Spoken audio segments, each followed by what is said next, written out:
तो गीता दीदी भी उस दिन यही बात बोल रही थी कि बाबू तुमने जो कहा है ये बिल्कुल करेक्ट कहा है।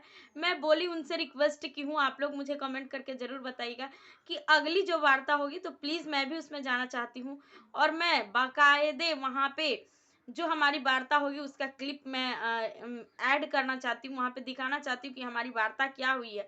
अगर परमिशन मिलता है तो, परमिशन नहीं मिलता है तो कोई बात नहीं, अगर परमिशन मिलता है तो मैं चाहूँगी कि सभी को ये चीज़ पता चले कि बात हुई क्या है, सभी लोग देखें।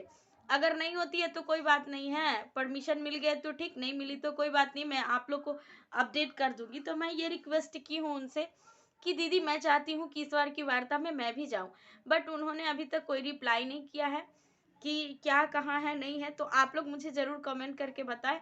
मैं उन तमाम सेविकाओं, बिहार राज्य की जितनी भी सेविकाएँ हैं, मैं उनकी एक आवाज़ बनना चाहती हूँ, क्योंकि हमारी जो संघ है ना, वो भी लड़ाई लड़ रही है, कहीं न कहीं वो पीछे हट जाती है।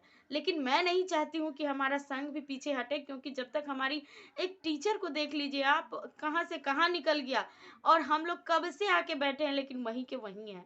तो प्लीज़ आप लोग इस पे गौर करिएगा और मैं गीता दीदी से फिर से आग्रह कर रही हूँ कि गीता दी, मैं चाहती हूँ कि उसमें उस जो भी वार्ता हो मैं वहाँ जाऊँ।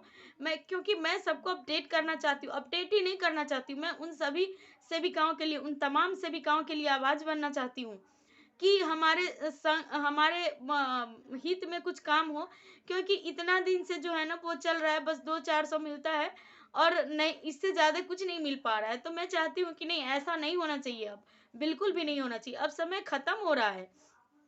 जब समय हाथ से निकल जाएगा तो कोई मतलब नहीं है। आप बताइए कब से हम लोग लड़ाई लड़ रहे हैं? क्या हम लोग का यही काम है कि हम लोग सरकार से लड़ाई लड़ते रहें, हमारी माँग पूरी हो, नहीं हो, सिर्फ़ लड़ाई लड़ना है, ये हमारा कोई मकसद नहीं है। सरकार हमें भी एक संतोषजनक राशि दे, मानदेय दे या फिर कर्मचारी, सरकारी कर्मी का दर्जा दे। संतोषजनक रूपी कार्य करे ताकि हम लोग भी संतुष्टि से अपना काम करें, काम में मन लगे।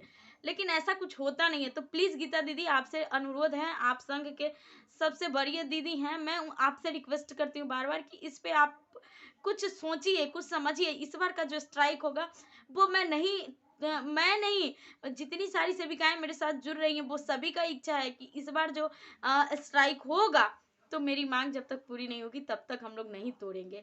और अगर टूट गया, तो फिर हम लोग इस संघ से कुछ उम्मीद ही नहीं करेंगे कि हम लोग की माँग पूरी नहीं होती है, संघ हमारी धरना तुड़वा देती है, तो इस संघ से भी कुछ उम्मीद नहीं करेंगे। जब तक हमारी माँग नहीं पूरी होती है तब तक हम लोग भूखे मरेंगे, हम लोग को चलेगा। हम लोग तो पहले से ही बोल रहे हैं ना कि कौन-सी हमारी गवर्नमेंट बहुत सारी हमको दे रही है, जो हम लोग खा पी के मौज कर रहे हैं, कुछ नहीं कर रहे हैं। हमारे बच्चे कुपोषित हो रहे हैं, कह रहे हैं कुपोषण भगाओ, हमारे खुद के बच्चे कुपोषित हो रहे हैं क्योंकि खाने के लिए है ही नहीं, तो हमारे बच्चे कुपोषित नहीं होंगे। जब मेरे बच्चे कुपोषित होंगे तो मुझे काम करने में मन कैसे लगेगा?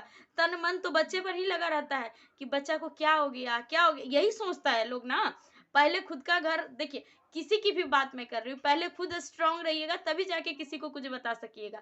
लेकिन मैं खुद बीमार पड़ रही हूँ, मेरी स्वास्थ्य की ख्याल नहीं देख रही है, तो मैं दूसरे का स्वास्थ्य क्या ठीक कर सकती हूँ?